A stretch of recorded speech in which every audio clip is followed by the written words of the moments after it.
Hello, everyone. My name is Myrna Ortiz, and this is my presentation on the validation of the research team-based learning. And I wanted to first begin with a recap of what we have learned in my previously presentation. Team-based learning was originally designed and created by Professor Larry Milkinson. He was the only one who contributed to this model as he designed it for his own college class. And some background key factors of team-based learning. It was developed in 1979 by Milkinson, and he was a college professor. And it is currently still being used in many different settings, such as school, corporate, and medical professionals. And the reason why he wanted to create team-based learning was because he found that his class size had been tripled from 40 to 100 students at a major university. And obviously he struggled to find that balance. So he wanted everybody to interact with him. Team-based learning has been supported in activities to support team-based cohesiveness and obviously just make better performance outcomes as a team. And Milkinson has published many books in his model ever since. In this study that I found, the first article that we're going to talk about, this study used sites assigned to either a treatment or control sites for teachers to create study models and such as assignments. And the study done by Carson sought to describe the design and implementation of a multi-site randomized controlled trial of team-based learning and the application exercises that went into it in an economics class. So you can think of any college class, of course, it uses team-based learning. So for each of these modules that are the common across sites, the site was assigned to them to either a controlled or version of the module. And the design enables the use of fixed effects model to estimate the effect of treatment on student learning and control for the student characteristics. Well, what was found in this article was that the multi-site randomized controlled trial study focused on low-cost pedagogical innovations that are low cost and ways to study tactical changes to team-based learning, such as the TBL application exercises mentioned in this study. And the study actually benefits the thinking of going beyond the quasi experimental approach to studying effectiveness of alternative pedagogies. So this was actually the only article that I found that did that. So it is very unique. And I wanted to mention a little bit more about this study. Overall, it was very interesting to see how the students gathered in groups, but also it was the first randomized controlled trial of team-based learning. So I wanted to also mention that. And more about this study was actually the way that they broke down the modules. So like I said earlier, they were using those 4 different modules, but within those 4 different modules, there are 6 possible ways in which the sites were assigned to a treatment or to a control module.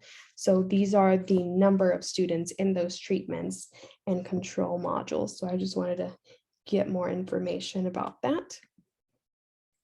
And this is another study about team-based learning and co-regulated learning to develop student involvement in online computing classes. So in this particular study, there was 111 first-year students from 3 technology classes. And what happened in this study was that, of course, online classes, it can be extremely difficult to really see if students are learning, the implementation process, which does require the professor to, be hands-on with the student. Well, the quiz grades were actually evaluated in this study, and this study found to be extremely beneficial because more teachers can adapt these theories and put it into their own to see which works best for them, because now due to COVID, there's a lot more online classes. So the result in this study indicated that students who used team-based learning in classes have significantly higher involvement than those who didn't. However, the online co-regular learning does not contribute to better development of students' involvement in the implementation of team-based learning, which I found was very interesting throughout this synthesizing project. And this is another article that I found, and this article in particularly was used in a class where it was the first year infectious disease class, so it is a medical course. This study is a retrospective review of the students that use team-based learning in final exams and the performance that it did for them in those medical courses. So this study demonstrated the use of team-based learning and the final exams in medical classes. And with the final exams grade, that's how they were able to determine if team-based learning was helpful for them during this final exam phase. And it actually was. So the more about that study, quiz grades after team-based learning was used, it actually went up 89.3 versus 80.9. And this particular study focuses on the teaching methods, and students prefer team-based learning rather than traditional discussions.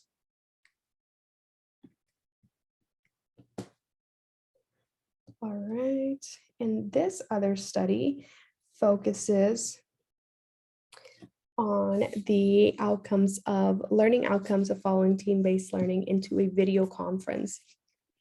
So just like I said, with video and in-person classroom, you're not really seeing if students are learning or not unless you're doing assessments. So in this particular module, which is the secondary objective of the model, was to compare the student perceptions of student-based learning into a mixed methods model in the course. And based on the team-based learning and using RAT, which is the reading assessment module, they completed in both surveys that the RAT scores were significantly higher than the individual one. So just by working in a team, that made a huge difference. And this is actually an example of the students that reported completing the readings that they were supposed to. So if you can tell, the darker shades are the post team-based learning survey, and the gray one are the post-discussion surveys. So the percentage of the readings completed actually went significantly up after working in a team. And this is another study that I found about team-based learning in chemistry classes. So this study consists of 3 stages: pre-class, in-class, and post-class. And as you can see, the results show that in the introducing team-based learning in a medicine class actually made it very exciting for the students to work together. Chemistry is the core of getting into any medical field. So unfortunately, it is a hard subject. So just by working in a team and being able to help each other and motivate each other through, medical school can be great to use the team-based learning module, which, like I said, it could be used in different settings. So it can be in corporate, it can be in education, but it also goes into the medical training field. And this is just an example of how the implementation process went into this study. So since it is a medical class, that is exactly why there's complex knowledge systems and the textbooks and the quality of teaching into these medical practices. And this is just an example of the 2 graphs explain the process of pre-class and post-class using team-based learning in the chemistry article that I was just sharing about. So if you can see here, this diagram is the completion of the pre-class. So as you can see, blue is poorly done. So this was before the class. Pink is well done. Purple is moderately well done. And the darker pink is very well done. So as you can see, that was pre-class. Down here, we have a survey of all of the students that took the chemistry pharmacy class. And this is actually a survey of how many students would like to do team-based learning again and work together, and how it actually helped them in their chemistry classes. And as you can see, the blue shaded is actually all of the students that do agree, that do want to come back to do this. And as you can see, there's 41% of how will you be willing to use this method again. That is extremely high compared to that 4.7 that disagree. So it is extremely helpful that this module went into helping students in their medical chemistry classes. And putting it all together, so synthesizing all of the articles and kind of doing my own research and implementation of team-based learning, all of the processes focused it on these 4 components of team-based learning.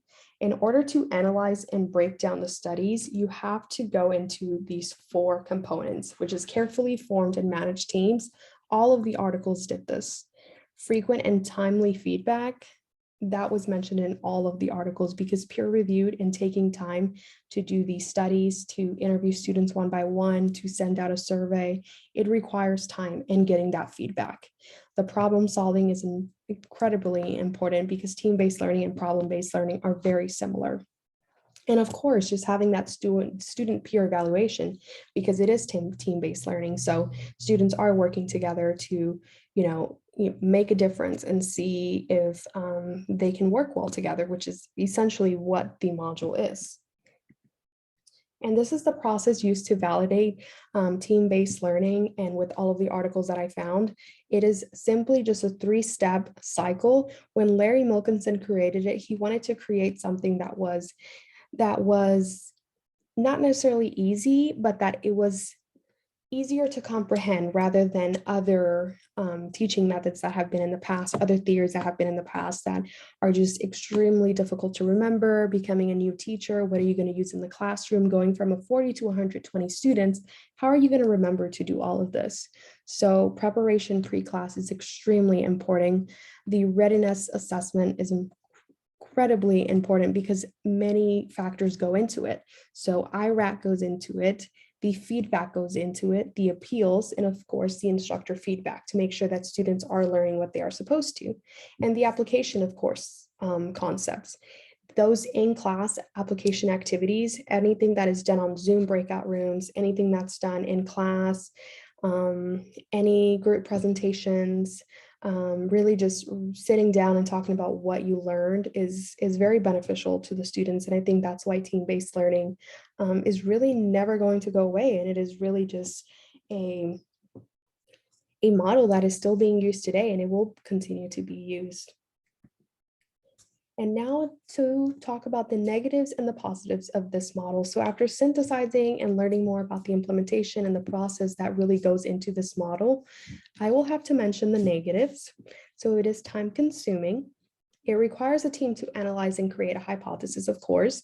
The instrument creation of the study varies, depending how many students, or, what are your outcomes? What's your methodology? Are you using qualitative? Are you using quantitative, mixed methods, and the technology awareness? Not everybody is on the same level of ground. So just knowing that might be a negative factor, it's important to keep in mind.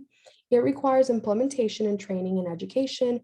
If this is not your field, or if you need to train someone in this, obviously it takes time, it takes money. So not everybody is on that same feedback.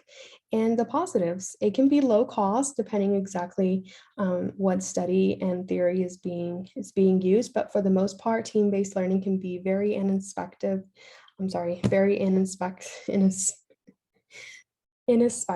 So that is one of the factors of it. Technology is utilized through the whole implementation process. Really, it could just be a computer, it could be a laptop, it could be an open book for students just to dialogue and work together. And of course, when implemented well, this process can provide insight to help instructors better target those lectures that further student learning. And team-based learning can be implemented in very didactic courses, depending on the number of students. It could be 5 to 10, to be more effective, but it can really just target any setting. Like I said, corporate, education, and in the medical field, even in the business role. Larry Milkinson was a business professor, so he really wanted to target every single factor. And that is it. Thank you so much for watching. If you have any questions or just want to learn more about this model, or if you want to give me any feedback, please leave a comment. Thank you so much.